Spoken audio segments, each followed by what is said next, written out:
সন্তান জন্ম দেবার অধিকার প্রত্যেক মায়ের আছে, সন্তানকে বুকের দুধ দেবার অধিকার আছে, কিন্তু এইখানে এনে তাকে কবর দেবার অধিকার ধর্ম কোনো মাকেই দেয়নি। যে মায়ের কাঁধে তার জোয়ান ছেলের লাশ থাকে, সে মাকে তুমি কোন অধিকারের কথা শোনাচ্ছ বাবা? প্রত্যেক মানুষের অধিকার তার ন্যায় বিচার পাবার। তোমার এই ছেলেকে যারা খুন করেছে তাদের বিচারের অধিকারও তোমার পাওনা আছে। তোমার প্রতিশোধ নেবার শক্তির অভাব, তাই ন্যায় বিচারকে তুমি কবর দিতে চাইছো, কিন্তু কালিয়া থাকতে এই কবরের স্থানে কোনো অন্যায় কবর হবে না। এই কবরের স্থানে কবর খোঁড়ার আগে, তোমার চোখের পানি শুকাবার আগেই তুমি ন্যায় বিচার পাবে মা। বলো বলো, তোমার ছেলেকে কে খুন করেছে? না না বাবা, না।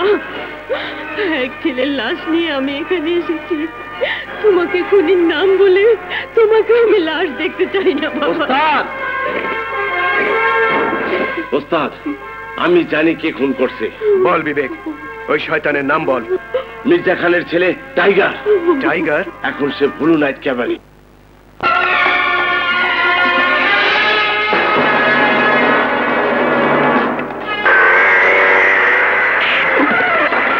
কে তুই? কবরস্থানের কালিয়া। কি চাস সেখানে?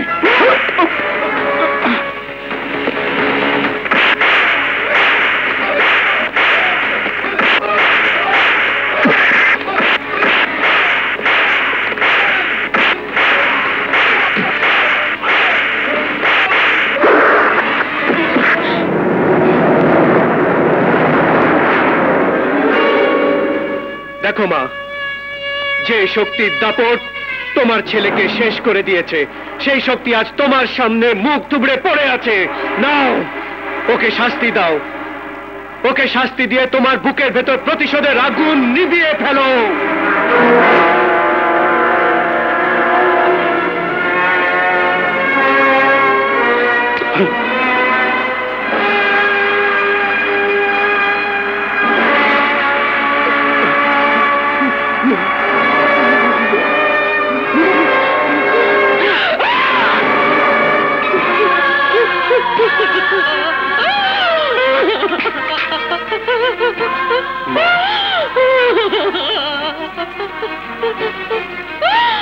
আমি খুন করতে পারবো না বাবা, আমি খুন করতে পারবো। জানি মা, মায়ের মন শত্রুর ভেতরে সন্তানের ছায়া দেখতে পায়। যে পাষণ্ড তোমার মতো মায়ের বুক খালি করতে পারে, সে কোনোদিন ক্ষমা পেতে পারে না। আমাকে মাফ করে দাও। মায়ের মমতা ভরা বুক তোকে মাফ করতে পারে, কিন্তু কালিয়া ন্যায় বিচারের আদালত কোনো অপরাধীকে কোনোদিন মাফ করে না। তোকে তোর অপরাধের শাস্তি না দিলে তুই আরো অনেক মায়ের বুক খালি করবি।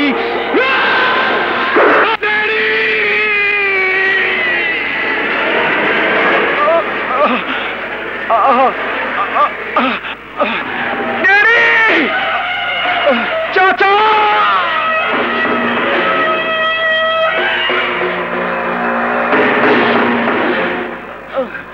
টাইগার, কি হয়েছে তোর? ড্যাডি, আমার পা কেটে ফেলেছে। কেন? কেন তোর পা কেটেছে? কেন? খালেক ড্রাইভারকে মেরে ওকে কবরস্থানে পাঠিয়েছিলাম বলে। তোর পা কেটেছে কে? আর এত বড় বুকের পাটা যে মির্জা খানের ছেলের পায়ে হাত দেয়, বলতেছে কালিয়া, কবরস্থানের কালিয়া আমার পা কেটে দিয়েছে। কালিয়া, তোকে আমি কবরস্থানই দাফন করে দেব। না না ভাইজান, তুমি কালিয়ার সাথে লাগতে চেও না। তুমি তো জেলখানায় ছিলে, তাই জানো না। ওই কবরস্থানের কালিয়া ভীষণ শক্তিশালী। ও যখন যা ইচ্ছে তাই করে। ওকে বাধা দিতে গিয়ে কেউ কোনোদিন পারেনি ভাইজান। কালিয়া! কালিয়া নাম আমাকে কে দিয়েছে আমি জানি না, কিন্তু এই নাম আমার ভালো লাগে। লাশের জন্য কবর খুঁড়ি, শত শত লাশ এনে কবরে নামাই, তাই মানুষ আমাকে কবরস্থানের কালিয়া বলে ডাকে। পাপীদের, অপরাধীদের ধরে এনে এইখানে বিচার করি, তাদের শাস্তি দেই। এই কবরস্থান আমার আদালত। এখানে উকিল, মুক্তার, জজ সব আমি একা। Hello mister David Goenka. ওসব হ্যালো ট্যালো দিয়ে আমার কোনো দরকার নেই মিস্টার মির্জা খান। আমি আমার হীরা নিতে এসেছি, নইলে যে টাকা আপনারা নিয়েছেন সে টাকা আমাকে ফেরত দিন। মির্জা খানের ভান্ডারে যে টাকা একবার এসে জমে তা এখান থেকে আর ফেরত যায় না মিস্টার গোয়েঙ্কা। গোয়েঙ্কা, বসুন, কোল্ড ড্রিঙ্ক খেয়ে ঠান্ডা হোক।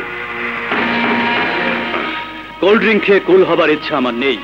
টাকা দিতে না পারেন আমার হীরা আমাকে দিন। আপনার হীরাই আনতে গিয়েছিল মঙ্গলো, কিন্তু এয়ারপোর্টে ধরা পড়ে গেছে, সুতরাং এখন হীরাও দেওয়া যাবে না। এখন কেন? আপনারা যে সহসা দিতে পারবেন না তা আমি খুব ভালো করে জানি। জানেন, কিন্তু আমার সৎ চিন্তাগুলো আপনি জানেন না। আপনার সৎ এবং অসৎ চিন্তাগুলো আপনার পেটের ভেতরে সযত্নে ঢুকিয়ে রাখুন, আমার কোনো দরকার নেই। আমি কারবারি মানুষ, ব্যবসা বুঝি। হীরা দিতে না পারলে টাকা দিন, টাকা দিতে না পারলে হীরা দিন, আর দুটোর একটাও যদি দিতে না পারেন তাহলে এই আমি দলিল নিয়ে এসেছি, আপনার এই বাড়িটা আমার নামে লিখে দিন। ডেভিড গোয়েঙ্কা, তুমি ভুলে যাও আমি মির্জা খান। আপনি ভুলে যাবেন না, আমিও ডেভিড গোয়েঙ্কা। আমরা ব্যবসা করে বলেই আপনার এত প্রতিপত্তি। আপনি আমাকে টাকা ফেরত না দিলে আমি আদালতের শরণাপন্ন হব। আমার কাছ থেকে টাকা নেবার সময় আপনাদের সই করা দলিল এখানেই আছে। এই গোয়েঙ্কার বাচ্চা, তোর মৃত্যুই তোকে এখানে নিয়ে এসেছে। তা না হলে খান বাড়িতে দাঁড়িয়ে এত বড় কথা তুই মুখে আনতে পারতিস না। ঘরের বাইরে কুত্তা ঘেউ ঘেউ করলে হয়তো তাকে আমি ছেড়ে দেই, কিন্তু ঘরের ভেতর ঢুকে ঘেউ ঘেউ করলে তাকে আমি গুলি করে মেরে ফেলি। এটাই আমার অভ্যাস। অভ্যাস আমারও একই রকম বেটা। কুত্তার বাড়িতে ঢুকতে গেলে ইনজেকশন সাথে করে নিয়েই আসি, যাতে কুত্তা কামড় দিলে ইনজেকশন দিয়ে রোগটা শেষ করতে পারি।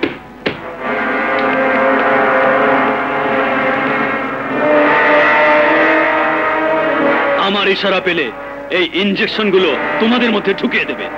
মরণ চিৎকার করা ছাড়া আর কিছুই করার সুযোগ পাবে না। কালকের মধ্যে আমার টাকা না পেলে কোর্টে দাঁড়াবার জন্য প্রস্তুত থেকো।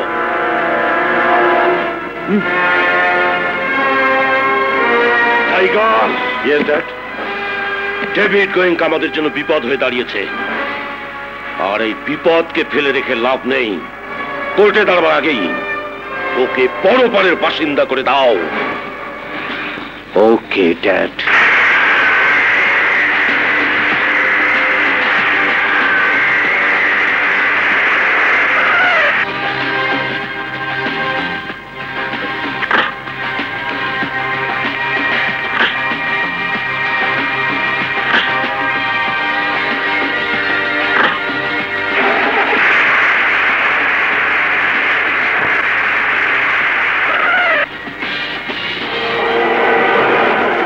What nonsense! এই লোকের বাচ্চা, রাস্তার মাঝখানে দাঁড়িয়ে আছিস কেন? গাড়ির নিচে পড়ে আত্মহত্যা করতে চাস নাকি? তালিবানি! তালিবানি!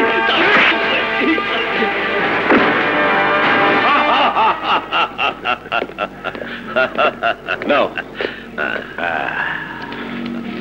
ডেভিড গোয়েঙ্কা। ওই যে খুন ইন্সপেক্টর সাহেব, ওই লোকটা পরপর 3 জনকে খুন করেছে। আমি নিজের চোখে দেখেছি। মিস্টার মির্জা খান, আপনার ছেলে টাইগার স্বনামধন্য ব্যবসায়ী ডেভিড গোয়েঙ্কা ও তার 2 জন সঙ্গীকে গুলি করে হত্যা করেছে। এই ইংলিশটা সেলিম বেগ নিজের চোখে তা দেখেছেন, তাই তাকে গ্রেপ্তার করতে এসেছি। অফিসার, মির্জা খানের বাড়ির ড্রয়িং রুমে ঢুকে তার ছেলের বিরুদ্ধে খুনের অভিযোগ আনার পরিণাম তুমি জানো? আইন কোনো পরিণামের কথা জানতে চায় না মির্জা খান। আইন চায় সাক্ষী। সাক্ষী স্বয়ং খুনি রূপে টাইগার খানকে শনাক্ত করেছে। খুনিকে গ্রেপ্তার করে আইনের হাতে সোপর্দ করা আমার কর্তব্য।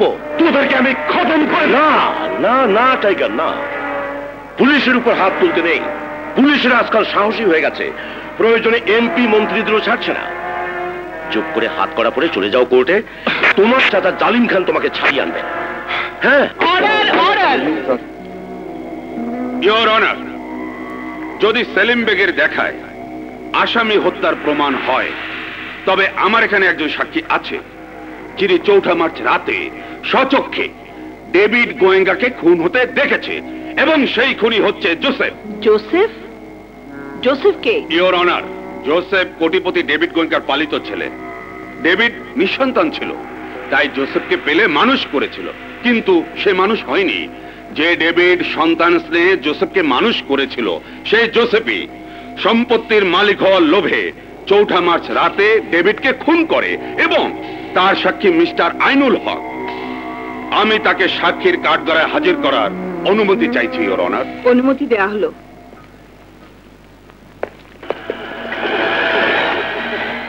আসসালামু আলাইকুম জজ সাহেবা। আপনার নাম? আইনুল হক। 4 মার্চ রাতে কি হয়েছিল বলবেন কি? কেন বলবো না, অবশ্যই বলবো। ডেভিড আমার ঘনিষ্ঠ বন্ধু ছিল। 4 মার্চ রাতে ডেভিড আর আমি আমার দেশ আমার প্রেম ছবিটা দেখলাম নাইট শোতে। হল থেকে বেরিয়ে ডেভিড বলল, চল তোকে বাড়িতে নামিয়ে দেবো। আমার আবার একটু ডায়াবেটিস, ডাক্তার আমাকে হাঁটাহাঁটি করতে বলেছে, তাই ভাবলাম হেঁটেই যাই। ডেভিডকে বললাম, না রে তুই যা তোর গাড়ি নিয়ে, আমি হেঁটেই যাব। তারপর কি হলো? তারপর ডেভিড গাড়ি নিয়ে চলে গেল, আমিও হেঁটে হেঁটে আসছিলাম।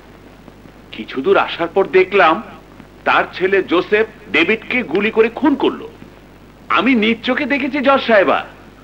তখন রাত কটা আপনার মনে আছে? মনে থাকবে না কেন, ঠিক তখনই 12টার ঘন্টা বেজে উঠল।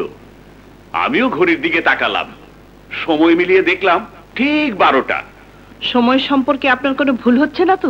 ভুল কখনো নয়, সময় সম্পর্কে মুখস্থ করেই আমি এসেছি। ঠিক তখন রাত 12টা। আচ্ছা, 12টার অন্ধকার রাতে আপনি হত্যাকারী এবং মৃত ব্যক্তিকে চিনলেন কি করে? অন্ধকার হবে কেন, অনেক আলো ছিল চারিদিকে। রাস্তার দুপাশের স্ট্রিট লাইট গুলো জ্বলছিল। আপনি পুরোপুরি মিথ্যে বলছেন মিস্টার আইনুল হক, কারণ 4 মার্চ রাত 11টা থেকে ভোর রাত 3টে পর্যন্ত সমস্ত শহরে ইলেকট্রিসিটি বন্ধ ছিল। এ ব্যাপারে পত্রপত্রিকা যথেষ্ট লেখালেখিও হয়েছে, এসব দেখলেই বুঝতে পারবেন।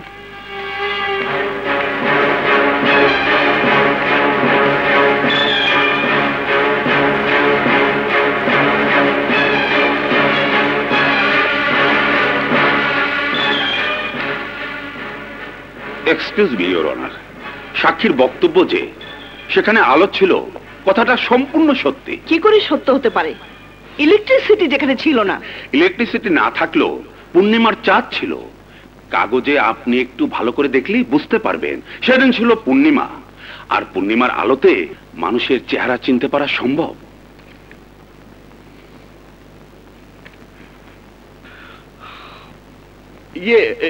ঠিক কথা জজ সাহেবা, ঠিক কথা। চাঁদের আলোতেই আমি হত্যাকারীকে দেখেছি। এবার আমার মক্কেলকে নির্দোষ সাব্যস্ত করে মুক্তি। 1 মিনিট মিস্টার জালিম খান, 1 মিনিট। পত্রিকার এই ছোট্ট সংবাদটা পড়ুন তো। মার্চের 4 তারিখ রাত 11:15 থেকে চন্দ্রগ্রহণ। জি, চন্দ্রগ্রহণ। আর সম্পূর্ণ চন্দ্রগ্রহণের সময় চাঁদ যে পুরোপুরি ভাবে ঢাকা থাকে তা সবাই জানে। তারপর বিদ্যুৎও ছিল না। এরকম অন্ধকার রাতে কেউ দূর থেকে কারো চেহারা দেখতে পারে না। আসামি পক্ষের উকিলের বক্তব্য সম্পূর্ণ বানোয়াট, যুক্তিহীন এবং তার সাক্ষী মিথ্যা প্রমাণিত হয়। এ আদালত সরকারি সাক্ষী প্রমাণের উপর ভিত্তি করে আসামি টাইগারকে বাংলাদেশ দণ্ডবিধির 302 ধারা মোতাবেক ফাঁসির নির্দেশ দিচ্ছে।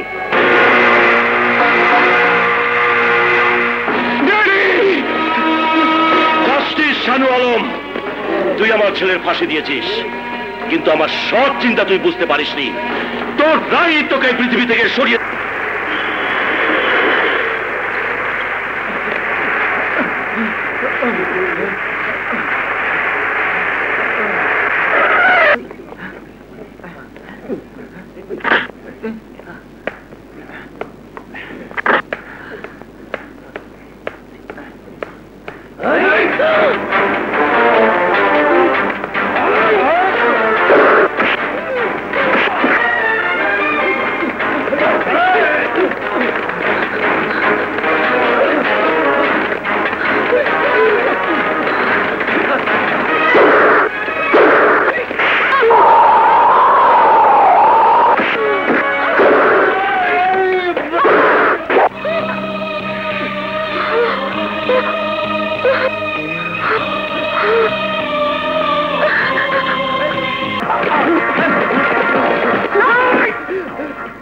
মেরো না, ওদের বিচার আইন করবে। আইনকে হাতে তুলে নিতে নেই বাবা।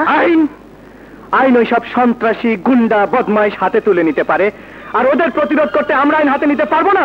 না, আইন কেউ হাতে নিতে পারে না। তাই তো সমাজের দিন দিন এত অপরাধ বেড়েই চলেছে। কি বলতে চাও তুমি?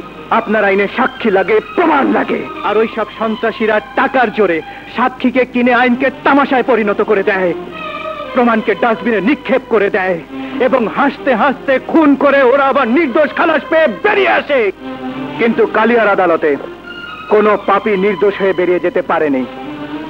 আজ আপনার দয়ার জন্য ওরা বেঁচে গেল। দাঁড়াও বাবা,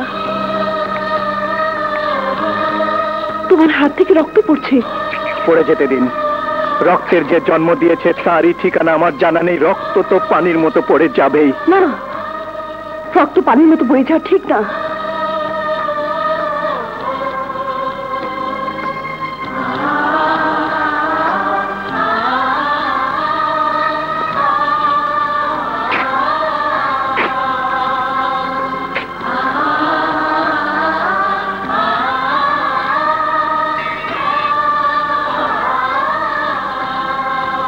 তুমি আমাকে বাঁচিয়েছ, তোমাকে ধন্যবাদ। যে মা তোমার মতো সন্তান গর্ভে ধারণ করেছে সেই মাকে আমার সালাম দিও। যে মা আমাকে দূর দূর করে ডাস্টবিনে ফেলে দিয়েছে তাকে সালাম নয়, যদি কোনোদিন পাই তবে আমার ঘৃণা দেব, ঘৃণা।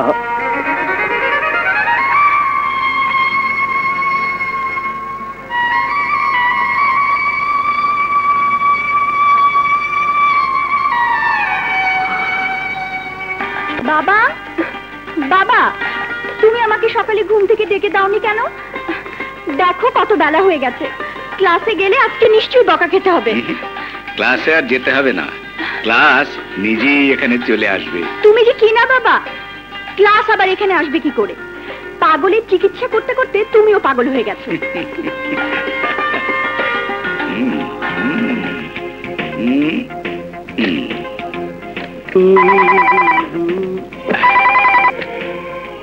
Hello, 1 minute please. এই যে মিস্টার, তোমাকে কতবার বলেছি বারবার ফোন করে ডিস্টার্ব করবে না। এটা একটা ভদ্রলোকের বাড়ি, বুঝেছ? কি আমার মেয়ের সাথে কথা বলতে চাও? কে বাবা? ভালো। আরে ওই যে জগিং এ দেখা ওই ছেলেটা, এই নিয়ে 10 বার ফোন করল। ফোন তুলতেই কেবল তোতা পাখির মতো বলে চলেছে I love you, I love you, I love you. What? Hello, hello, কথা বলুন প্লিজ।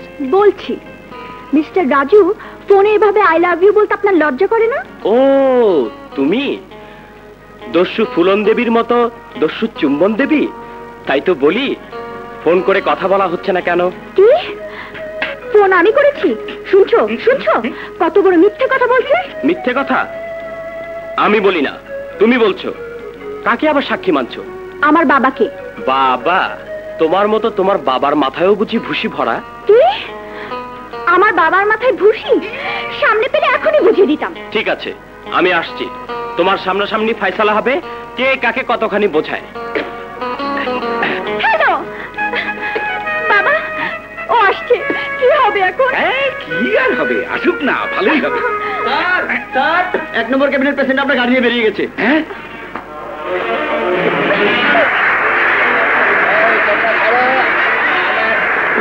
O my god! আরে কে আছো? ওকে থামাবার চেষ্টা করো, সর্বনাশ হয়ে যাবে।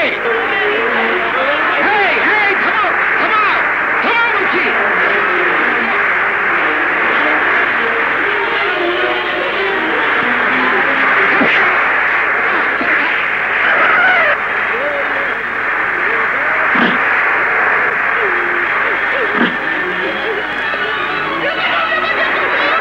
Mister Raju, please help me. আমি জানতে চাই নরিন কোথায়? নরিনকে পাবে বাবাজি, আগে ওই রোগীকে বাঁচাও, তা নইলে অ্যাক্সিডেন্ট করে মারা যাবে। আপনার পাগল তো আপনাকেই সামলাতে হবে। উনি শুধু আমার পাগল নন, উনি তোমার বাবা আলম চৌধুরী। আমার বাবা? হ্যাঁ, না মানে না, এসব কি বলছেন আপনি? আমি তো কিছুই বুঝতে পারছি না। পরে সব তোমাকে বুঝিয়ে বলবো, আগে তোমার বাবাকে সামলাও। যাও।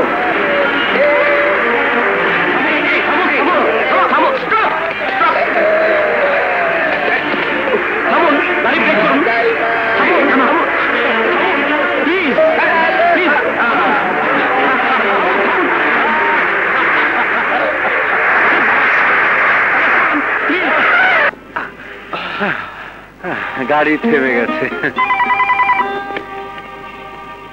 হ্যালো, শানু আলম বলছি। সর্বনাশ হয়ে গেছে। আপনার স্বামীকে একটা বিপদ থেকে বাঁচাবার জন্য বাধ্য হয়ে আমি আপনার ছেলে রাজুকে তার বাবার পরিচয় দিয়ে দিয়েছি।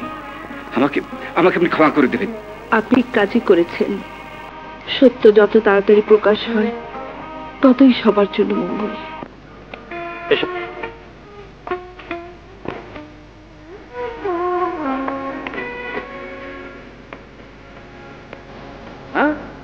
আরে তুমি এইখানে থাকো? এটা তোমার বাসা? হ্যাঁ, এসো বসো।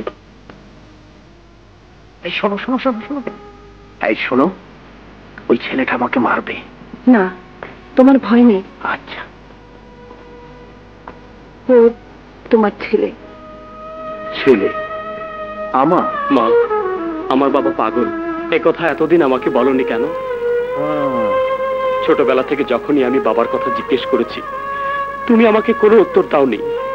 তারপর কবে কখন প্রশ্ন করা ছেড়ে দিয়েছি মনে নেই। এমনকি তোমার মেন্টাল হসপিটালে যাওয়ার ব্যাপারটাকেও আমি কখনো গুরুত্ব দেইনি। বাবার পরিচয় পেয়ে জানতে ইচ্ছে করছে, কেন তুমি আমাকে বাবার পরিচয় দাওনি? কেন বলনি যে আমার বাবা বেঁচে আছে, আমার বাবা পাগল? বলো, জবাব দাও। এক অবুঝ সন্তানকে তুমি পিতৃহারা করে রেখেছিলে কেন?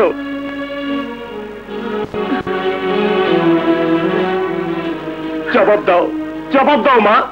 কেন আমার কাছ থেকে আমার বাবাকে দূরে সরিয়ে রেখেছিলে? কেন কেন?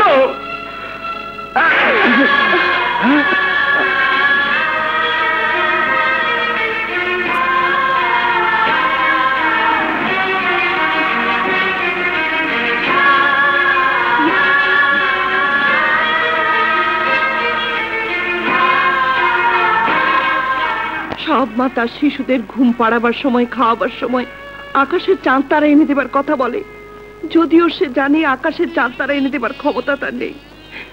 তবু মিথ্যে আশ্বাস দিয়ে ছেলেকে সান্ত্বনা দেয়। কিন্তু কিন্তু আমি তোকে কোনোদিন মিথ্যে সান্ত্বনা দিইনি। ছোটবেলায় পাগল দেখলে তুই ভয়ে কেমন করতিস তা হয়তো তুই ভুলে গেছিস, কিন্তু আমি ভুলিনি, আর কোনোদিন ভুলতেও পারবো না।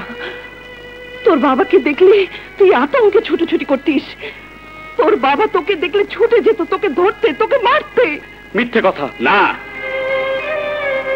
মিথ্যে নয়। তোমার মা যা বলেছেন সব সত্যি। তোমার ভালোর জন্য আমি তোমার মাকে বলেছিলাম তোমার বাবাকে আমাদের মেন্টাল হসপিটালে ভর্তি করে দিতে, এবং সে কথা তোমাকে না জানাতে। তোমার দিকে তাকিয়ে তোমার মা তোমার বাবাকে ক্লিনিকে ভর্তি করে দিয়েছিলেন, কিন্তু একদিনের জন্য না দেখে থাকতে পারেননি। ঝড় হয়েছে, তুফান উঠেছে, হরতাল হয়েছে, কিন্তু তোমার মা তার স্বামীকে ঠিকই নিজের হাতে খাবার খাইয়ে এসেছে। তোমাকে বাঁচাবার জন্য সে তার নিজের স্বামীকে দূরে সরিয়ে রেখেছিল। সেই তুমি তাকে মিথ্যাবাদী বলছো?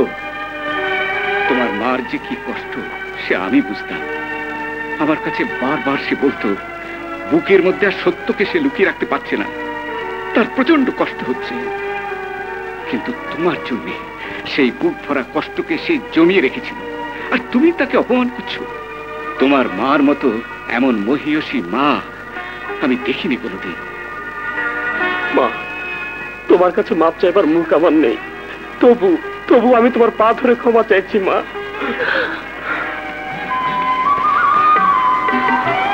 শোনো,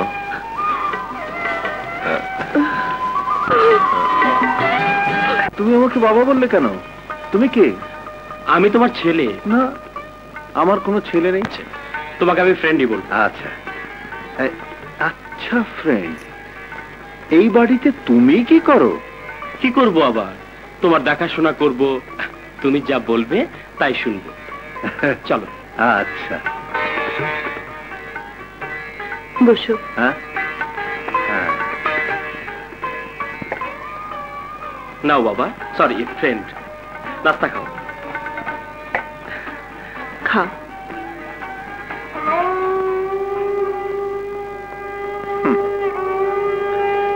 কি হলো, তুমি খাবে না ফ্রেন্ড? তুমি না বলেছিলে আমার কথা শুনবে, এখন শুনছো না কেন? শুনবো, সব কথা শুনবো, তবে খাবো না। কেন? খিদে নেই? তোমার খিদে পায়নি? পেয়েছে, খুব খিদে পেয়েছে। রাখো।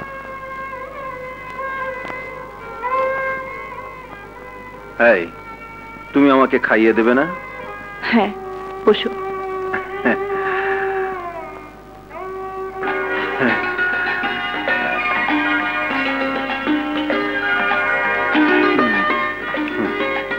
নাও, তুমিও খাও।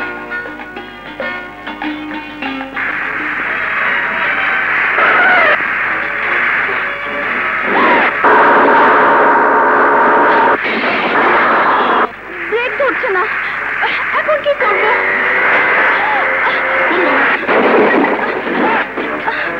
বাঁচাও! বাঁচাও! বাঁচাও!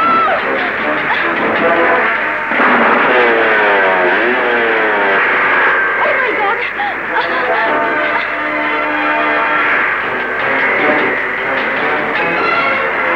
আমাকে বাঁচাও!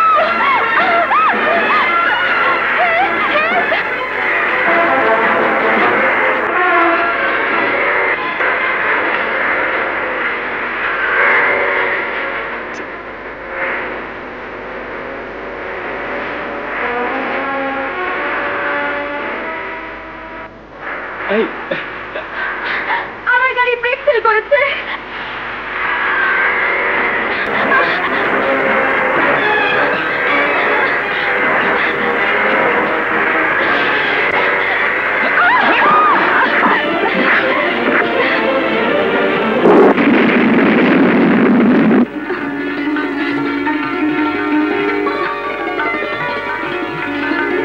তুমি আমার জীবন বাঁচিয়েছো রাজু। আমার এই জীবন শুধু তোমার জন্য, শুধুই তোমার।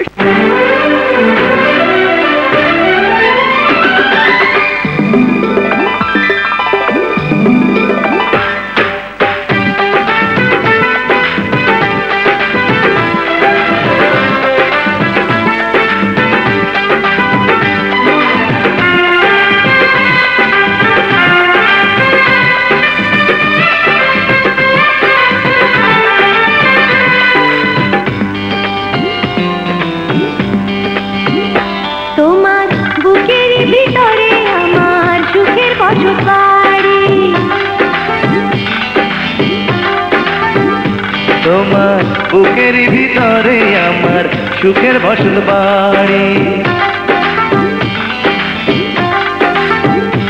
আমি তোমার কাছে আসতে পারি এ দুনিয়া ছাড়ি গো, এ দুনিয়া ছাড়ি। জানো কি জানো না, মানো কি মানো না, জানো কি জানো না, মানো কি মানো না।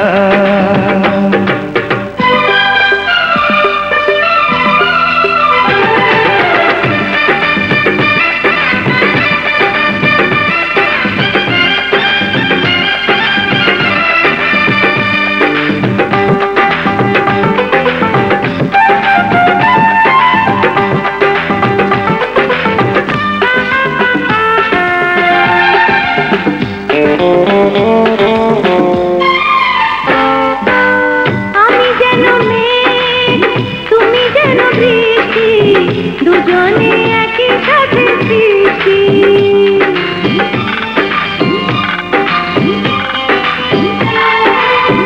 আমি যেন ফুল, তুমি যেন নদী, বয়ে যাও বুকে নিরবধি।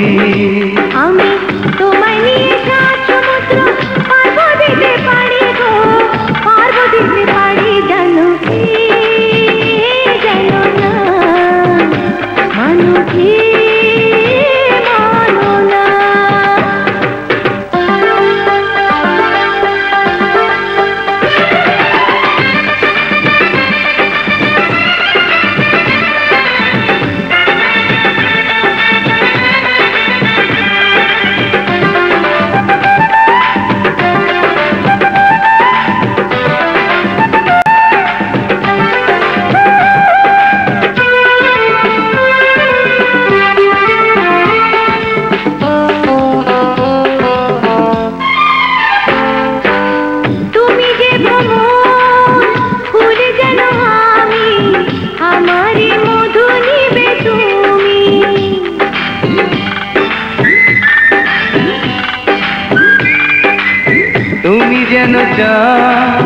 আমি যেন ভালো, তোমাকে বাসি তাই ভালো। এই জীবনে তোমার সঙ্গে হবে না তো আড়ি গো, হবে না তো আড়ি, জানো কি জানো না, মানো কি মানো না। তোমার বুকের ভিতরে আমার সুখের বসত বাড়ি, তোমার বুকের ভিতরে আমার সুখের বসত বাড়ি। আমি তোমার কাছে আসতে পারি এ দুনিয়া ছাড়ি গো, এ দুনিয়া ছাড়ি, জানো কি জানো না, মানো কি মানো না, জানো কি জানো না, মানো কি মানো না। মন খারাপ করে বসে আছিস কেন? নে খা, শেষ কর। তুমি বাপ না, বাপ নামের একটা হারামি। হারামিরাও বাপ হয় ছোট। কেমন বাপ হয়? তোমার মতো। তোমার একমাত্র ছেলে টাইগার আজ ফাঁসি, আর তুমি চেয়ার্স করছো। হ্যাঁ করছি ছোট, কারণ টাইগার মরার সাথে সাথে ওর ব্যাংক থেকে ওডি নেওয়া 3 কোটি টাকার মালিক হব আমি আর তুই। সন্তানের চেয়ে টাকা তোমার কাছে বড় হয়ে গেল ভাইজান। আহ, আমার সৎ চিন্তাগুলো তুই বুঝতে পারিসনি। টাইগার আমার ছেলে নয়। বাপ যত বদমাশি হোক, নিজের সন্তানকে সে খুনি বানায় না। তার মানে ওই টাইগারকে আমি রাস্তায় কুড়িয়ে পেয়েছিলাম, আমার নাম পরিচয় দিয়ে আত্মরক্ষার ঢাল বানিয়েছিলাম। বুলেট বানিয়েছে শত্রুর মোকাবেলা করার জন্য, তা না হলে ছেলের নাম কেউ টাইগার রাখে? এসব কি বলছো তুমি? ঠিকই বলছি। তোকে তো ছোটবেলা থেকে লেখাপড়া শিখিয়ে মানুষ করার জন্য বিদেশে রেখেছিলাম, আর ওকে ছোটবেলা থেকে চুরি পিস্তল চালানো শিখিয়েছি। আরে ও আমাকে বাপ জেনেছে বলেই তো জান হাজির করে এতদিন আমার ডিউটি করে গেছে। নে বস বস বস।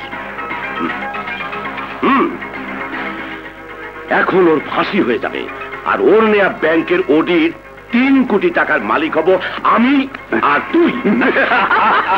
তোমার তুলনা হয় না ভাইজান।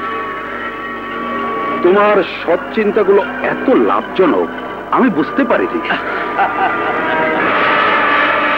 ব্যাংক ম্যানেজার শামসুদ্দিন আহমেদ,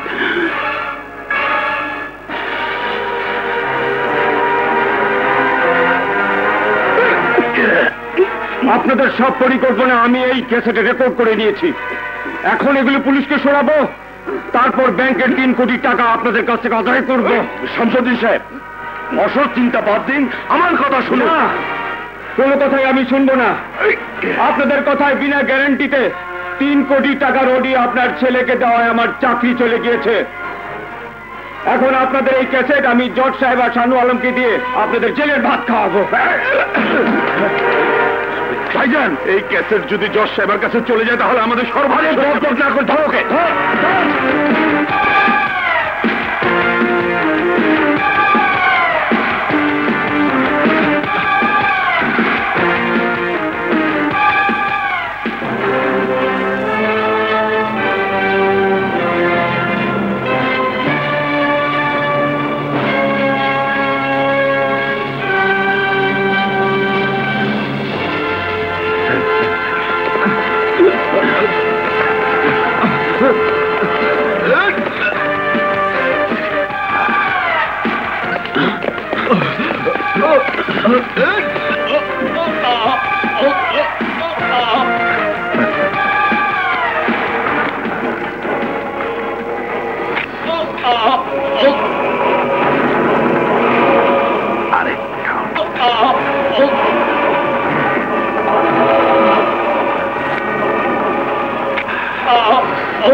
আমার একটা টাকা দিবেন বাবা?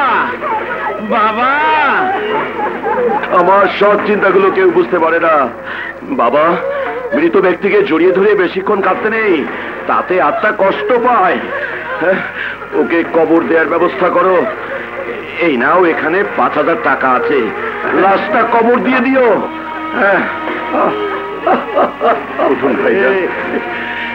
আরে খুব ভালো ম্যানেজার ছিল, জীবনে আমার কত উপকার করেছে, জীবনে মরণে আমার। সাব্বাস জালেম, সাব্বাস। এমন ভাবে তুই খতম করেছিস যে আত্মহত্যা ছাড়া কেউ কিছুই বুঝতে পারবে না। ভাইজান, লাশটা কবর দেওয়ার সময় তুমিও থেকো, যাতে নিশ্চিন্তে কবরটা হয়ে যায়। তোকে ভাবতে হবে না, আমি থাকবো। যা, আসে এবার সাবধানে যাস। أشهد أن لا إله إلا الله وحده لا شريك له وأشهد أن محمدا عبده ورسوله أشهد أن لا إله إلا الله وحده لا شريك له وأشهد أن محمدا عبده ورسوله أشهد أن لا إله إلا الله وحده لا شريك له وأشهد أن محمدا عبده ورسوله। লাশ কবরে নামাও।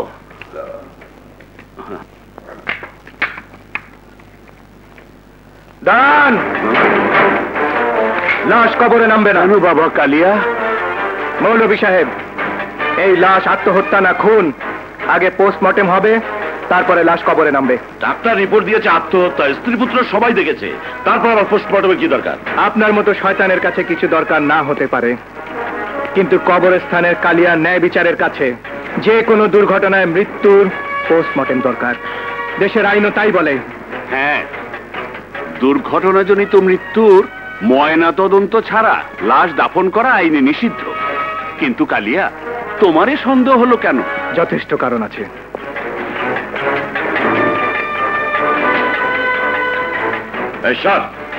এভাবে লাশের কাপড় করা ধর্মের খেলাফ। ধর্মের দোহাই দিয়ে নিজের চেহারা থেকে পাপের মুখোশ সরিয়ে নিন। ব্যাংক ম্যানেজারের মৃত্যু সাধারণ মৃত্যু নয়, আত্মহত্যা নয়। এই দেখুন তার প্রমাণ। আর এই খুন যে করেছে তাকে আমি নিয়ে আসছি, তার আগ পর্যন্ত এই লাশের দাফন হবে না।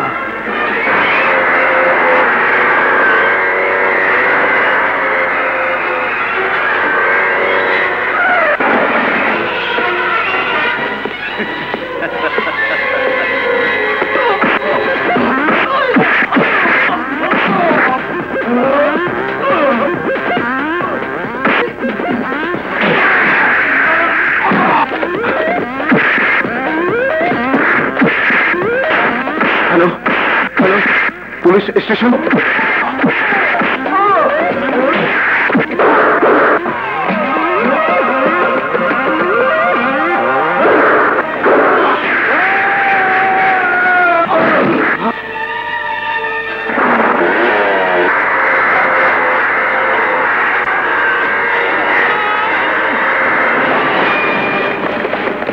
কবরস্থানের কালিয়া অ্যাডভোকেট জালেম খানকে বেঁধে নিয়ে গেছে।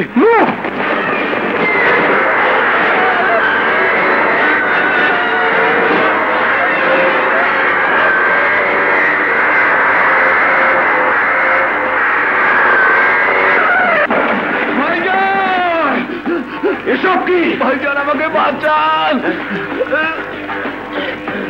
আমার ভাইকে এখানে এনেছো কেন? ও একজন খুনি। মিথ্যে কথা, ও একজন উকিল। উকিল খুন করতে পারে না এমন কোন আইন আছে নাকি? কিন্তু ও যে খুনি, তার প্রমাণ কি? তার প্রমাণ এখনই আপনি পেয়ে যাবেন। ও নিজেই ওর খুনের কথা স্বীকার করবে। সত্যি বল, জীবন ভিক্ষে পাবি। মিথ্যে বললে আমার হাতে মরবি। বল। ভাইজান, আমাকে বাঁচান। You idiot! Stop it!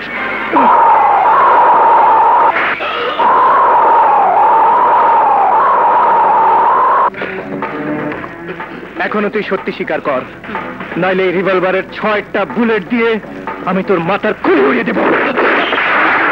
মারবো না, আগে সত্যি বল, ম্যানেজারকে তুই খুন করেছিস? না, আমি খুন করেছি। আমি খুন করেছি।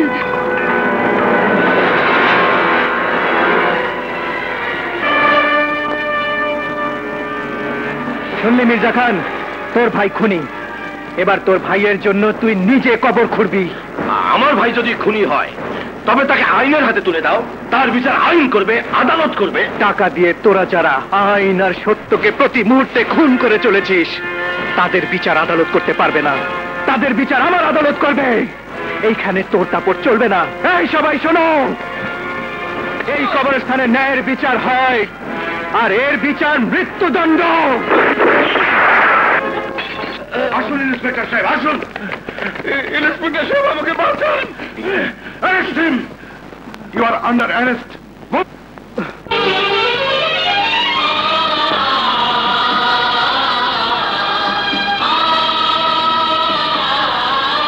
বিচার কার্য শুরু করা হোক। ইওর অনার, এটা একটা অদ্ভুত এবং অবাক হওয়ার মতো মামলা আজ আপনার সামনে।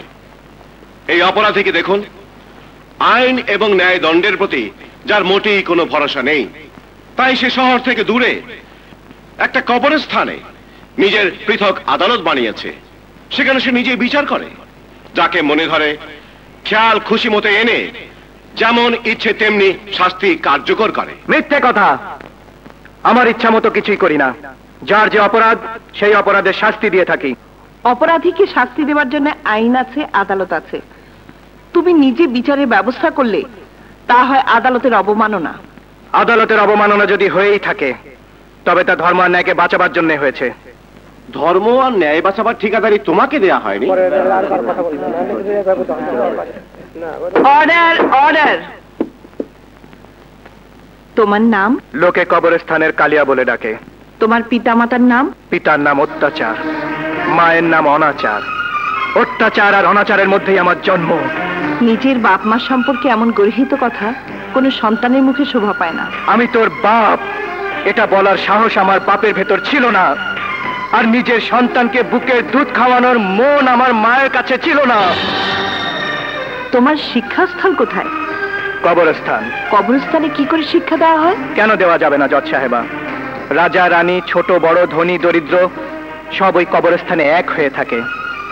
কবরস্থানে সবাই এক মাটিতে মিশে যায়। দুনিয়ার সব জায়গায় ভেদাভেদ আছে, কিন্তু এই কবরস্থানে কোনো ভেদাভেদ নেই। তোমার কৃতকর্মের জন্য তুমি শাস্তি পেতে পারো, তা তুমি জানো?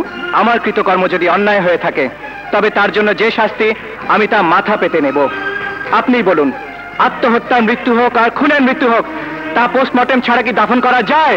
খুনি নিজের মুখে স্বীকার করেছে সে খুন করেছে। আপনার কাছে দেওয়া পোস্টমর্টেম রিপোর্টে আছে এটা হত্যা। তাহলে আমি কেন আমার কৃতকর্মের জন্য শাস্তি পাবো?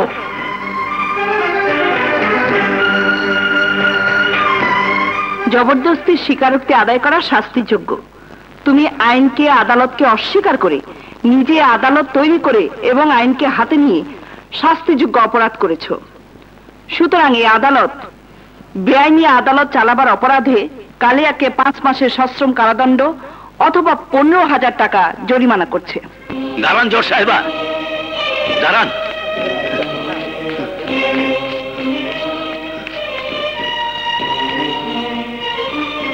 জানো, তোমাকে বলেছিলাম না করিম চাচা আর তার মেয়ে সালমা সেদিন আমার জীবন বাঁচিয়েছিল। করিম চাচা?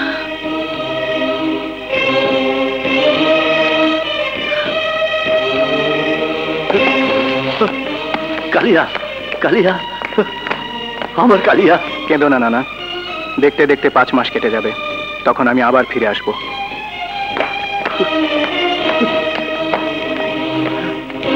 আপনাকে জজ সাহেবা তার চেম্বারে রাখছেন, আসুন আমার সাথে। আসুন। আসসালামু আলাইকুম। ওয়ালাইকুম আসসালাম। তুমি যাও। আপনাকে আমি চিনতে পেরেছি, আপনি সালমার বাবা। বলুন সালমা কোথায়? আমার সন্তান কোথায়? চুপ করে থাকবেন না, বলুন বলুন আমার সন্তান কোথায়? আপনার মেয়ে সালমা কোথায়? আমার প্রশ্নের উত্তর না দিয়ে আপনি যেতে পারবেন না।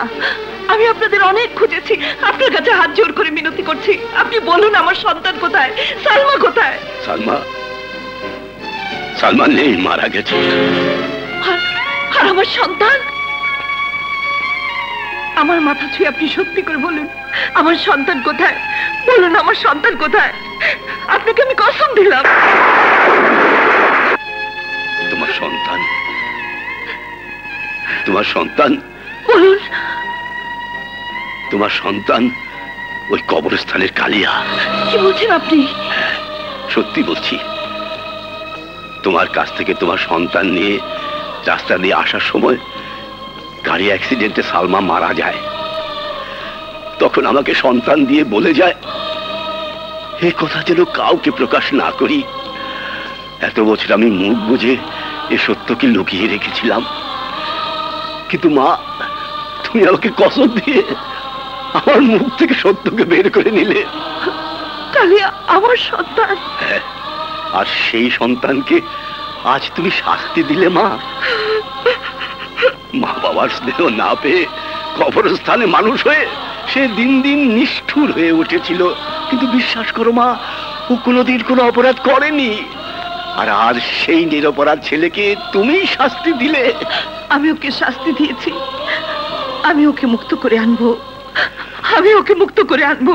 কালিয়া, তুমি মুক্তি পেয়ে গেছো।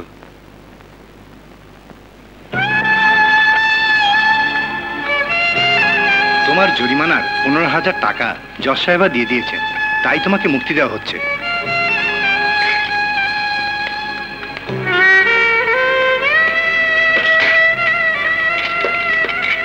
আমাকে সাজা শোনাবার পর নিশ্চয়ই আপনার অন্ধ চোখ খুলে গেছে।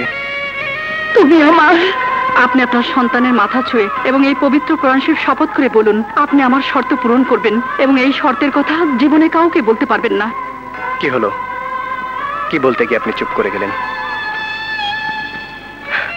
নিশ্চয়ই আপনি আপনার বিচারে ভুল করেছেন বুঝতে পেরে আমার কাছে ক্ষমা চাইতে এসেছেন। জাস্টিস শানু আলম কোনোদিন তার বিচারে ভুল করে না। এই কালিয়া জীবনে কোনোদিন তার বিচারে ভুল করেনি। ভুল শুদ্ধ বিচার করার ক্ষমতা তোমার এখনো হয়নি বাবা। তোমার বয়স কম, তুমি আবেগ দিয়ে চলো, কিন্তু আবেগ দিয়ে জীবন চলে না। আমি তোমার মায়ের মতো তোমাকে একটা উপদেশ দিচ্ছি। না, আমার মাকে আমি প্রচন্ড ঘৃণা করি। আমার মায়ের মতো কারো উপদেশ আমার দরকার নেই।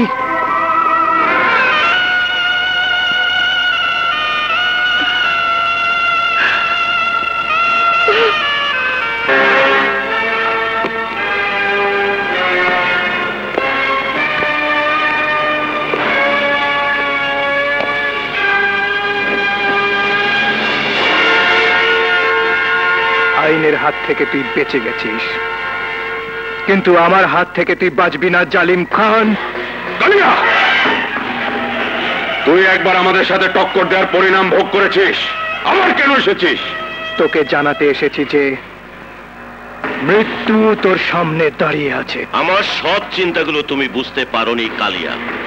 কেন শুধু শুধু আমার সাথে শত্রুতা কিনে নিজের দুর্ভোগ বাড়াতে চাও? তার চেয়ে ভুলে যাও শত্রুতা। বলো, কত টাকা তুমি চাও? আমি দেব।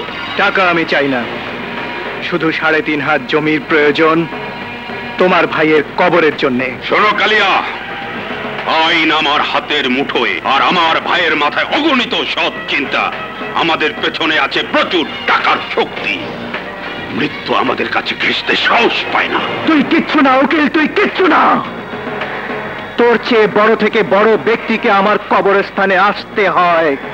এখানকার আদালত থেকে তুই রেহাই পেয়েছিস, কিন্তু আমার আদালতে তুই অন্যায় স্বীকার করেছিস। তোকে আমি মৃত্যুদণ্ড দিয়েছি। আমি তোকে 1 মাসের সময় দিয়ে গেলাম।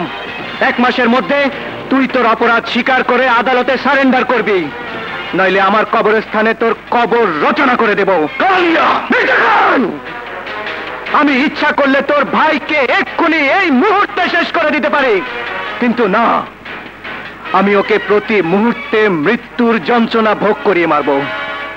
এই মুহূর্ত থেকে 1 মাস পর্যন্ত শুরু হলো তোর মৃত্যুর যন্ত্রণা, মৃত্যুর জন্য অপেক্ষা। ভাইজান, এখন কি হবে? Don't worry, don't.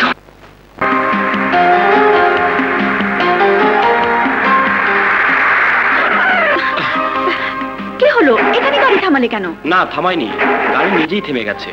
মানে? বোধহয় ওর শরীরটা খারাপ হয়ে গেছে। তাহলে এখন কি হবে? এক কাজ করো, তুমি হেঁটে চলে যাও, আমি গাড়ি রিপেয়ার করে আসছি। একা তো আমি যাবই না, একসাথে যাব। কিন্তু গাড়ি তো চলতে হবে। ঠিক আছে, আমি ধাক্কা দিচ্ছি। ইয়া আল্লাহ, দয়া করো, স্টার্ট করে দাও গাড়িটা।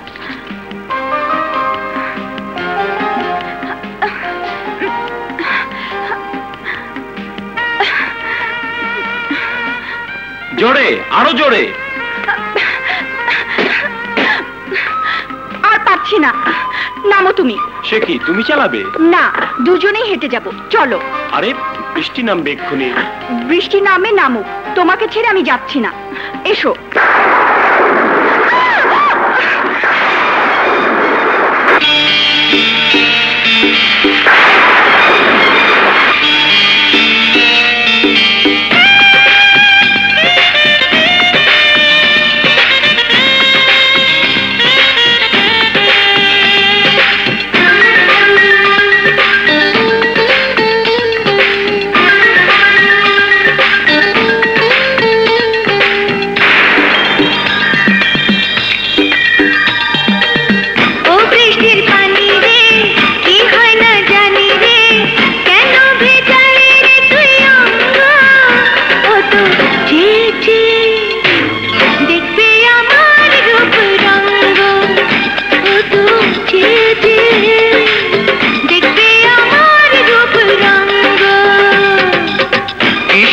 বৃষ্টি রে তুই বড় মিষ্টি রে, অঝর ধারায় ঝরে পড় না, ও তার অঙ্গ ছুঁয়ে লজ্জা রাঙায় আরো কর না, ও তার অঙ্গ ছুঁয়ে লজ্জা রাঙায় আরো কর না।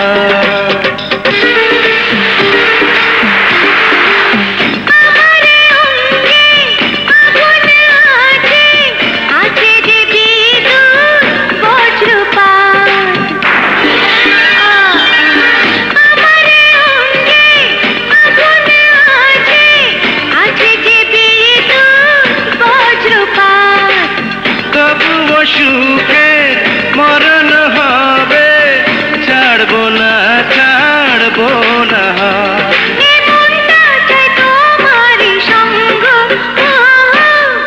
বৃষ্টির পানি রে কি হয় না জানি রে, কেন ভেজালি রে তুই অঙ্গ, কত চেয়েছে দেখবে আমার রূপ রঙ্গ, কত চেয়েছে দেখবে আমার রূপ রঙ্গ।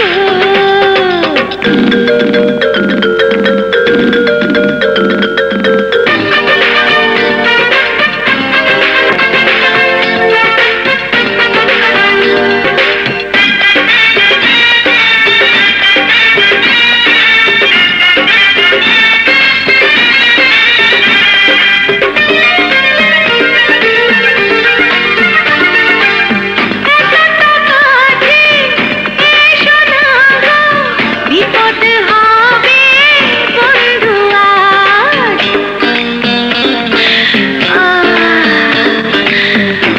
কাছে এসো না গো, বিপদ হবে বন্ধু আজ। বিপদ থেকে উদ্ধার করা সুন্দরী গো তোমার কাজ।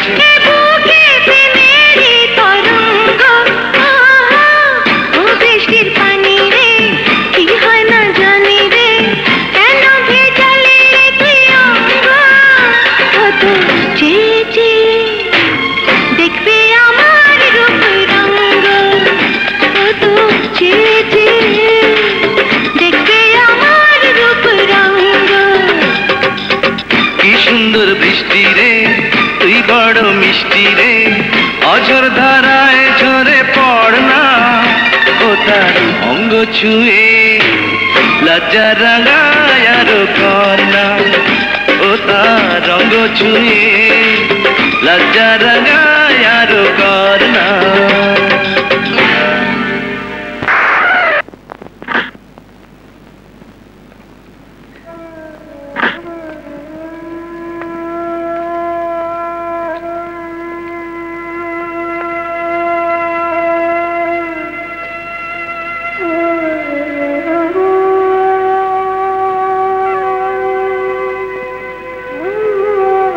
আমি তো বন্ধু মাতাল নই।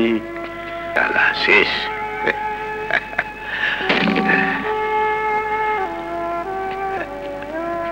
কে তুমি? তুমি আবার এই গরিবের কুড়ে ঘরে কেন এসেছো? কালিয়াকে দেখতে এসেছো? কালিয়াকে নয়, আমার মুন্নাকে দেখতে এসেছি। মুন্না? মুন্না মরে গেছে, এখন ওর নাম কবরস্থানের কালিয়া। কালিয়ার কালো অন্ধকারে মুন্নাকে খুঁজে কোনো লাভ নেই। তুই চলে যাও, যাও।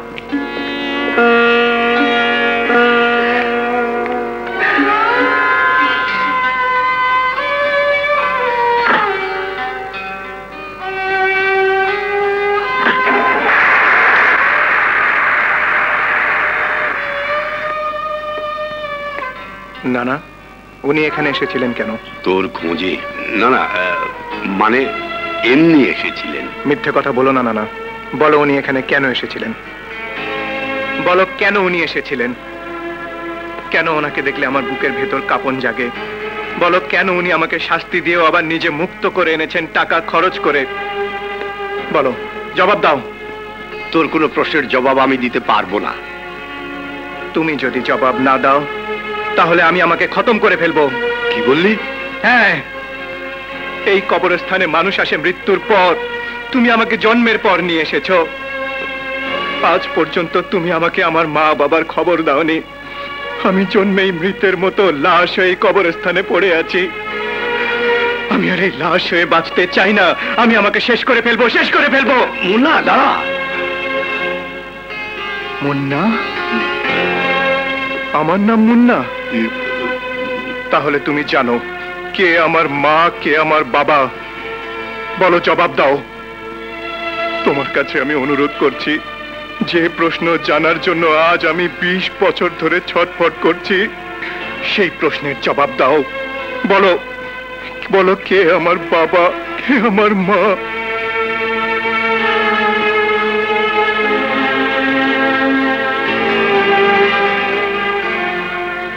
ওই জজ সাহেবাই তোর মা।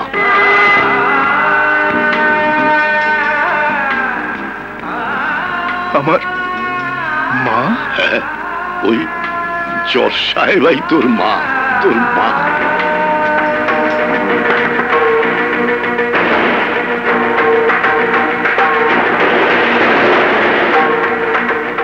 জজ সাহেব! কবরস্থানের কালিয়া এক জীবন সংকট থেকে মুক্তি পাবার জন্য আপনার কাছে এসেছে। ন্যায় বিচারকের আসনে বসে অপরাধীদের শাস্তি দান করেন আপনি। বলুন, কোন অপরাধে আপনি নিজের মাতৃত্বকে হত্যা করেছেন? কোন অপরাধে নিজের সন্তানকে লাওয়ারিসের শাস্তি দিয়েছেন আপনি? বলুন, জবাব দিন। আদালতে আসামি জবাব না দিয়ে নীরব থাকলে অপরাধ স্বীকার করেছে ধরে নেওয়া হয়। আমিও কি তাই ধরে নেব? আপনার অপরাধে কেন আমাকে শাস্তি দিয়েছেন বলুন? কেন মায়ের মমতা আমি পাইনি? কি দোষ ছিল আমার? কেন আমাকে ওই কবরস্থানের কালো অন্ধকারে মৃত লাশের মধ্যে ঠেলে দিয়েছিলেন? বলুন, চুপ করে থাকবেন না, বলুন। তাহলে কি আমি ধরে নেব আমি জারদ সন্তান? আমি লাওয়ারিস, আর তার জন্য আপনিই দায়ী। আপনি বিয়ের কবুল পড়ার আগেই মাথায় কলঙ্কের কালি মেখে নিয়েছিলেন। বিচারক হবার কোনো অধিকার আপনার নেই।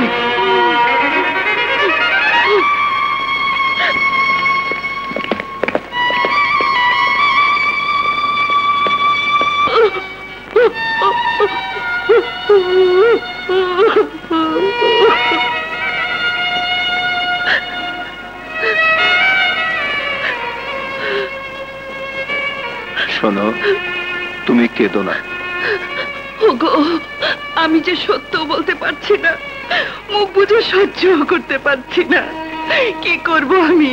তুমি আমাকে বলে দাও। কি হয়েছে? মা কাঁদছে কেন? ওই যে ওই লোকটা না খুব খারাপ। আমার মার সাথে তুই খারাপ ব্যবহার করেছিস, তোকে আজ তার প্রায়শ্চিত্ত করতে হবে। কে তোর মা? জাস্টিস সানু আলম আমার মা। তোকে আমি নিতে এসেছি। আমার মার পা ছুঁয়ে তুই তোর কৃতকর্মের জন্য ক্ষমা চেয়ে নিবি, নইলে মার অপমানের প্রতিশোধ নিতে তোকে আমি কবরে দাফন করে দেব। দাফন করা আমার কাজ, আর কে কাকে দাফন করবে সময়টা বলে দেবে।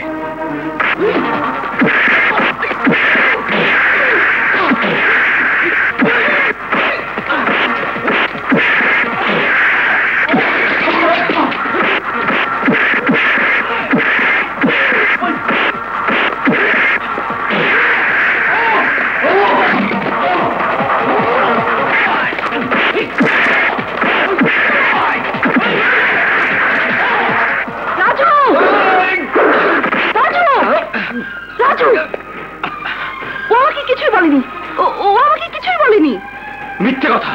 মিথ্যে না বাবা, যা সত্যি তাই বলছি। চল চল।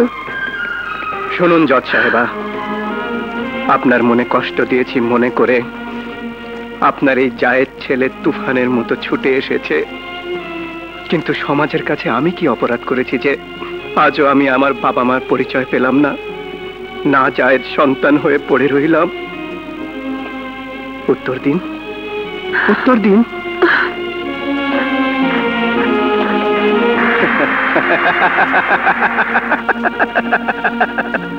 পালিয়ে গেছে,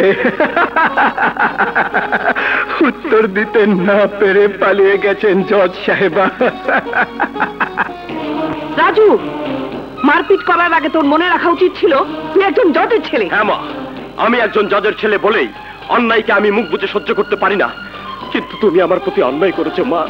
তোমার মুখের সামনে আমাকে তোমার ছেলে বলার আগে জায়েদ শব্দ ব্যবহার করলো, অথচ তুমি তার প্রতিবাদ করোনি।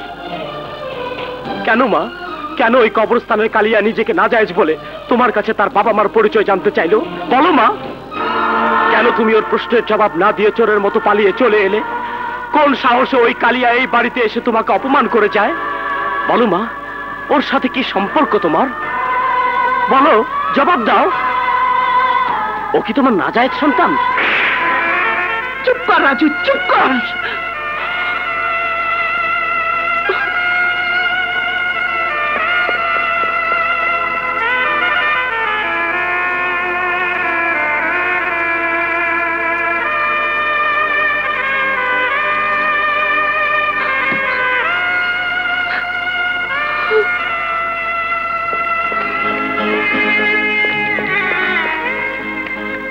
মা, তুমি শুধু ন্যায় বিচারকই নও, আমার জন্মদায়িনী মাও।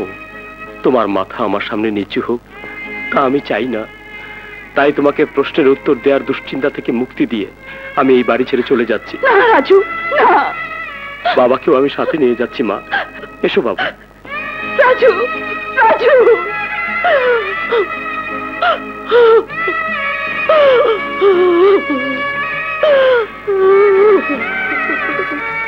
রাজু, তোমার মাকে একা ফেলে হোটেলে এসে ওঠা তোমার উচিত হয়নি।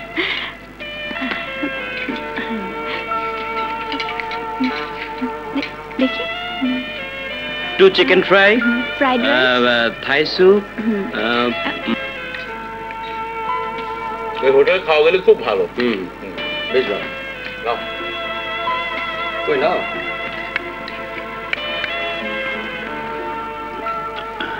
Hello friend. ফ্রেন্ড? হ্যাঁ। কে তুমি? আমাকে তুমি চিনলে না?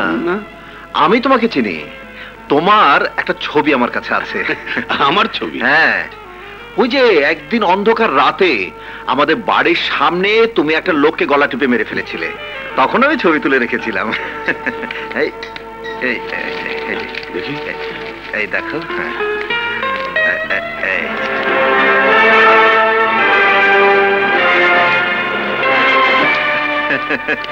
খুব সুন্দর পরিষ্কার ছবি। কে তুমি? কেন? ফ্রেন্ড। কত টাকা চাও তুমি? টাকা 1 টাকাও লাগবে। ফ্রি ছবি নিয়ে যাও। এই এই এই শোনো। হ্যাঁ, নেগেটিভ কোথায় ছবির? নেগেটিভ? নেগেটিভ ওটা আমি দেবো না, বাড়িতে আছে। নেগেটিভ না দিলে মেরে ফেলবো তোমাকে। মেরে ফেলবে? তাহলে আমি আমার ফ্রেন্ডকে বলে দেব, ওই যে এই শোনো, তুমি যখন ফ্রেন্ড বলে আমাকে ছবি দিলে তখন আমিও ফ্রেন্ডকে একটা উপহার দিতে চাই। না না না না না, আমি কোনো উপহার নেব না। ফ্রেন্ড বলে এভাবে নিষেধ করা তো ঠিক না। চলো আমার সাথে, চলো। যাবো?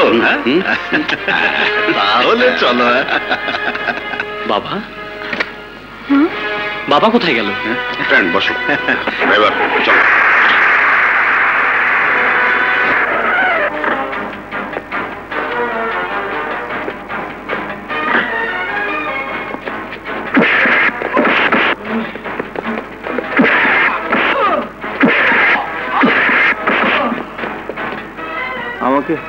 আমাকে মারছো কেন ফ্রেন্ড?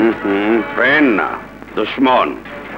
তুই আমার ছবি তুলেছিস, তাই উপহার দিচ্ছি।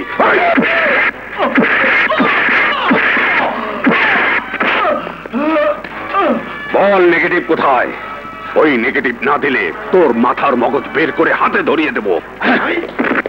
বল নেগেটিভ কোথায়? বল নেগেটিভ কোথায়? আমার মনে নেই। তাহলে তোকে আর বাঁচিয়ে রেখেও লাভ নেই।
Stop.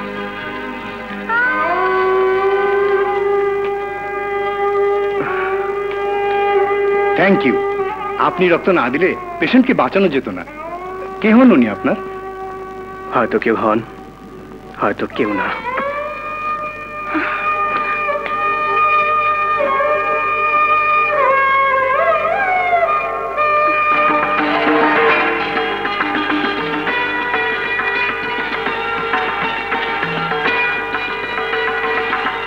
দাঁড়াও,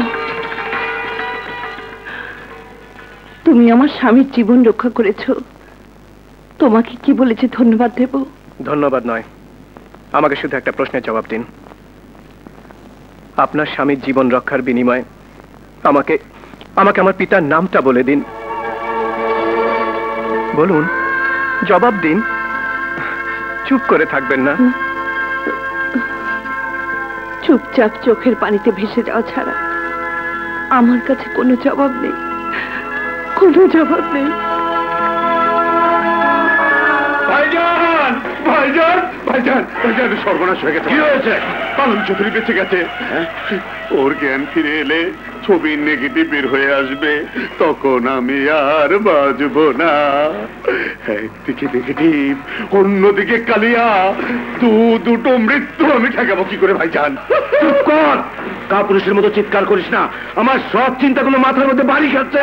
তোমার সব চিন্তা কবর দিয়ে দাও, এবার আমার মৃত্যুকে কেউ ঠেকাতে পারবে না। আমি যাই, দেশ ছেড়ে পালাই। জানেন, শোন শোন,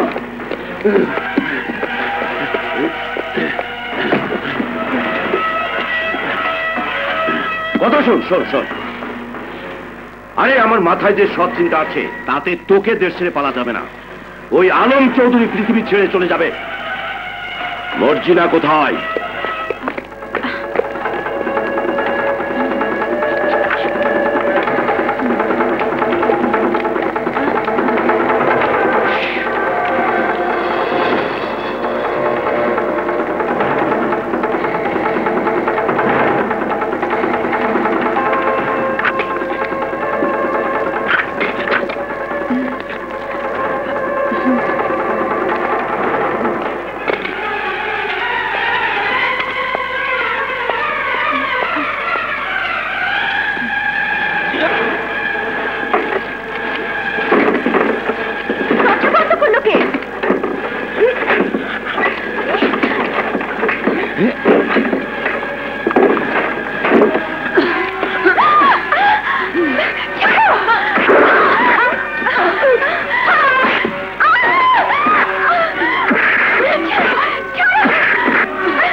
তাড়াতাড়ি অক্সিজেন অক্সিজেন নিয়ে এসো, যাও।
তোদের কেন মারবে? আমি বেঁচে থাকবো। কি করলেন বস? রাজুকে ধরার একটা ফাঁদ তৈরি করলাম। এসো।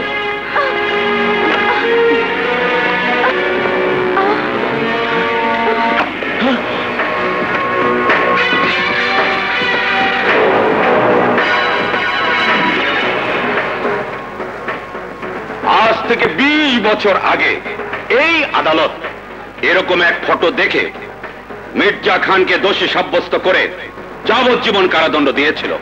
আজ সেরকম ফটোই আপনার সামনে এবং সাক্ষী প্রমাণ সবই এই কোর্টে পেশ করা হয়েছে। সুতরাং মর্জিনা খুনের দায়ের আমি আসামি রেজাউর রহমান ওরফে রাজুর সর্বোচ্চ শাস্তি মৃত্যুদণ্ডের আবেদন করে আমার বক্তব্য শেষ করছি, ইওর অনার। কি শর্ত? নির্দোষ সন্তানকে বাঁচাবার জন্য যে কোনো শর্তে আমি রাজি। আমার একমাত্র ভাই জালিম খানকে মারার জন্য কবরস্থানের কালিয়া কসম খেয়েছেন। কাল তার শেষ দিন।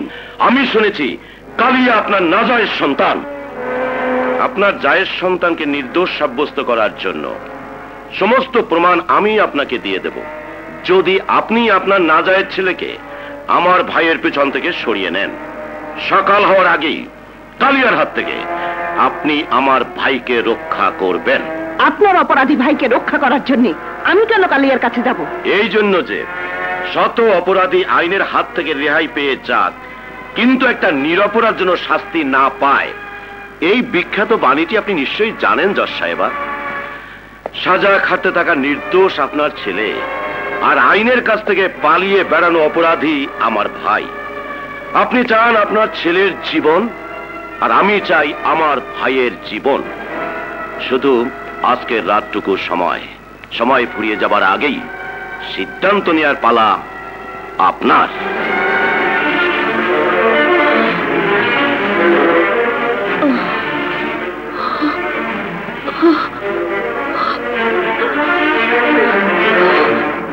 আপনার জায়ের সন্তানকে নির্দোষ সাব্যস্ত করার জন্য সমস্ত প্রমাণ আমি আপনাকে দিয়ে দেব, যদি আপনি আপনার নাজায়েজ ছেলেকে আমার ভাইয়ের পেছন থেকে সরিয়ে নেন। আপনি চান আপনার ছেলের জীবন, আর আমি চাই আমার ভাইয়ের জীবন। শুধু আজকের রাতটুকু সময়।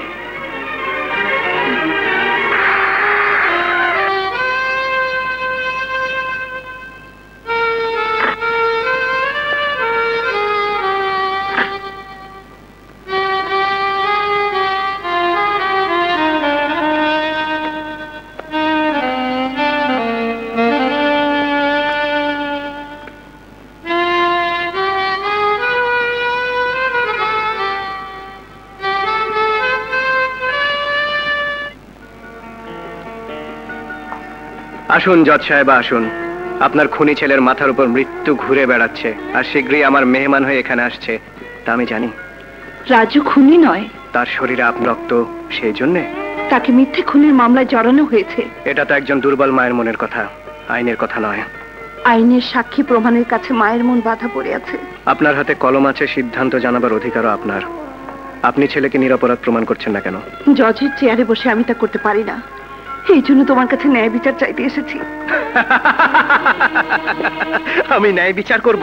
অবৈধভাবে আদালত চালাবার কথা বলে আপনি আমাকে জেলে পাঠিয়েছিলেন, আর আজ যখন আপনার ছেলের জীবন মরণের প্রশ্ন এসে দাঁড়িয়েছে, তখন আবার আপনি আমার আদালতে বিচার চাইতে এসেছেন।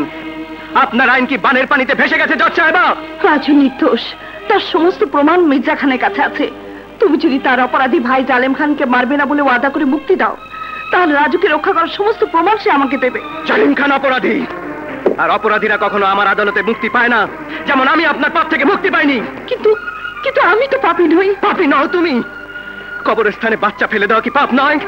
বাপ মা থাকতে তার সন্তানকে লাওয়ারিস বানিয়ে দেওয়া কি পাপ নয়? যে নিজের রক্তের সাথে ন্যায় বিচার করেনি, তার ন্যায়ের আসনে বসা কি পাপ নয়? ব্যাস ব্যাস, আমাকে উদ্ভ্রান্ত করবেন না। আমি এই কবরস্থানের আদালতে শুধুই ন্যায় বিচার করি। আপনি আমাকে দিয়ে কোনো অন্যায় বিচার করাবেন না, দয়া করে চলে যান এখান থেকে। যে সন্তানের মাথা ছুঁয়ে আমি কসম খেয়েছিলাম কোনোদিন কাউকে বলবো না, সেই সন্তানই যখন আমাকে অবিশ্বাস করছে, তখন সে কসম রেখে আমার কি লাভ? আল্লাহ, তুমি আমাকে মাফ করে দাও। রাজুর কবর দেখার শক্তি আমার নেই। আল্লাহ, আমার নিষ্পাপ সন্তানের জন্য আজ আমি আমার কসম ভাঙছি। কিসের কসম? যে অভিযোগে তুমি আমাকে অভিযুক্ত করেছো, সে অভিযোগ একটাও সত্যি নয়। আমি তোমাকে কবরস্থানে ফেলে দেইনি, আমি তোমাকে লালসা করিনি। আজ আমি সব খুলে বলবো, আমি আমি কোনো পাপ করিনি। মিথ্যে, সব মিথ্যে। না, এক বর্ণ মিথ্যে নয়। জজ সাহেব যা বলেছেন সব সত্যি। সত্যি? হ্যাঁ, মৃত্যুর আগে আমাকে সমস্ত ঘটনা বলেছিল সালমা, আর তোর দায়িত্ব আমাকে দিয়েছিল। কিন্তু আমাকে ও কসম দিয়েছিল তোর কাছে যেন তোর পরিচয় কোনোদিন না দিই।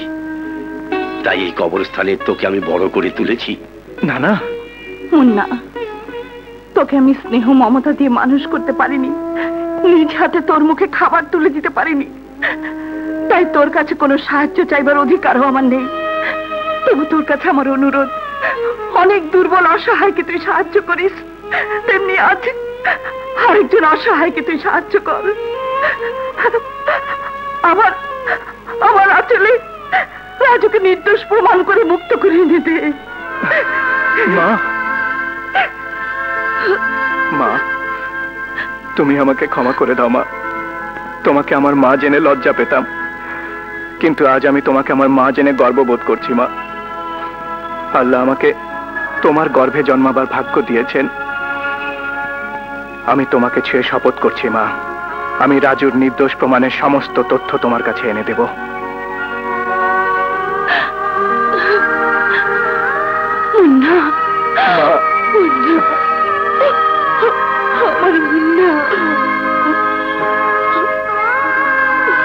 তুমি ভেবো না মা, আমি মির্জা খানের কাছ থেকে সমস্ত প্রমাণ নিয়ে আসছি। মির্জা খান!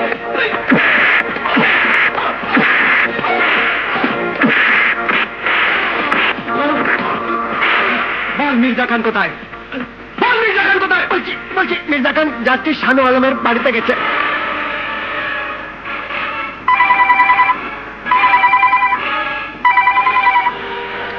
হ্যালো, মির্জা খান বলছি। জাস্টিস শানু আলম, তুমি আমার কথা রাখনি, তাই আমাকে আমার পথে এগোতে হচ্ছে। কালিয়া আমাকে পাগলা কুত্তার মতো খুঁজে বেড়াচ্ছে। ওকে শিকল দিয়ে বাঁধতে তোমাকে আমার খুব দরকার, কারণ কালিয়ার যে তুমি আসল মা। আরে না না না না, এখনই চমকে ওঠো না, আরো চমক আছে। তোমার স্বামী আমার হাতে বন্দী। শয়তান! না না না না না, শুধু দুঃখের না, একটা সুখের খবরও আছে। মাথায় আঘাত পেয়ে তোমার স্বামীর পাগলামি দূর হয়ে গেছে। সেই স্বামীকে যদি জীবিত দেখতে চাও, তাহলে তোমার বাড়ির সামনে দেখবে ঢাকা মেট্রো খ 11-1-3-5-1 নম্বরের একটা গাড়ি। সময় নষ্ট না করে চলে বসো ওই গাড়িতে, গাড়ি তোমাকে আমার কাছে নিয়ে আসবে। এখানে তোমার স্বামীকে জীবিত দেখতে পাবে, নইলে তোমার স্বামীর লাশ দাফন করতে কবরস্থানে পাঠিয়ে দেব। কোথায় যাচ্ছ মা? আমার স্বামীকে বাঁচাতে মির্জা খানের কাছে।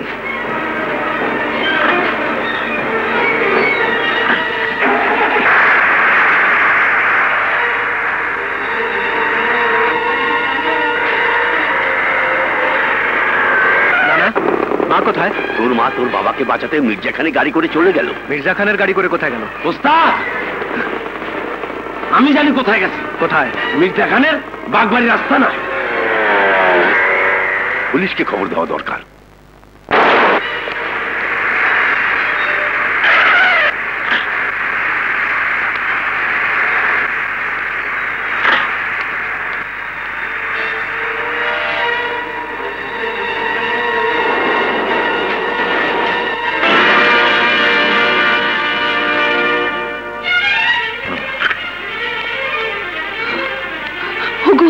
তুমি ভালো হয়ে গেছো?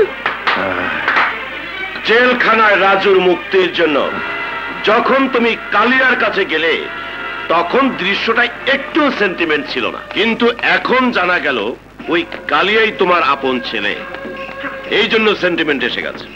এবার তোমাদের সবাইকে সেন্টিমেন্টের রশি দিয়ে বেঁধে একসাথে পাঠাবার ব্যবস্থা করেছি। আমি যখন ব্যাংক ম্যানেজারকে খুন করেছিলাম, তখন তোমার স্বামী যে ছবিগুলো তুলেছিল, এই হলো তার নেগেটিভ। তোমার বাড়ি থেকে খুঁজে আমি বের করে নিয়ে এসেছি। এটা তোমার চোখের সামনে জ্বালিয়ে ন্যায় বিচার ছাই করে দিচ্ছি। প্রমাণ মিটিয়ে দিলে ন্যায় বিচার মুছে যায় না জালিম খান। কোর্টে আমি নিজেই সাক্ষী দেব। বেঁচে থাকলে তো সাক্ষী দিবি।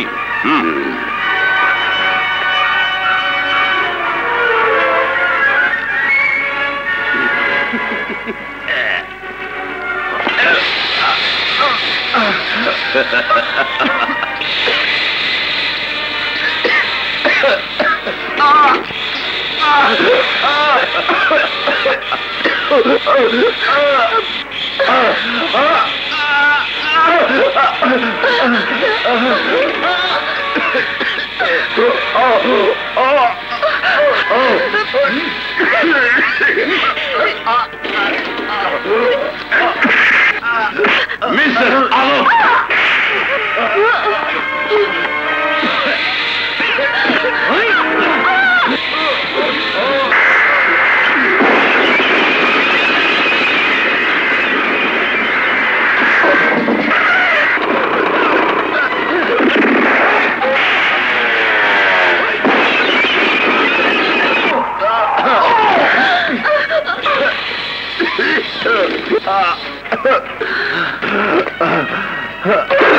এই কবরস্থানের কালিয়া, তোর বাহাদুরি থামা, নইলে তোর মার কবর তোকে ঘুরতে হবে।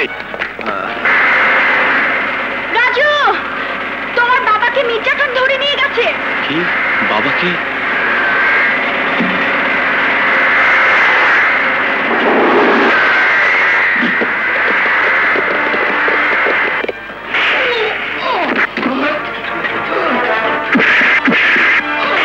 গুলি থাকতে হাত নষ্ট করে লাভ নেই ছোট।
Order order. মর্জিনা হত্যা মামলায় রেজাউর রহমান ওরফে রাজু নির্দোষ প্রমাণিত হয়। এই আদালত তাকে সসম্মানে মুক্তি দিচ্ছে। মির্জা খান তার অপরাধ স্বীকার করেছে।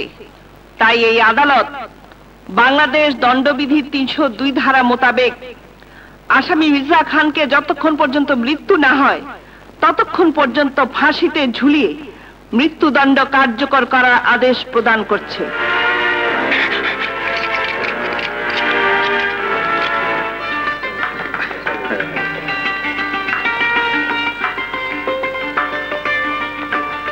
শানু, আজ আমি গর্বিত পিতা। আমার 2 সন্তান আমার বুকে। বাবা ও এক মিনিট, আমার বোতামটা ফেরত পাইছি তো, হেলে গিয়ে আনন্দটা ধরে রাখি। রেডি মা? বাবা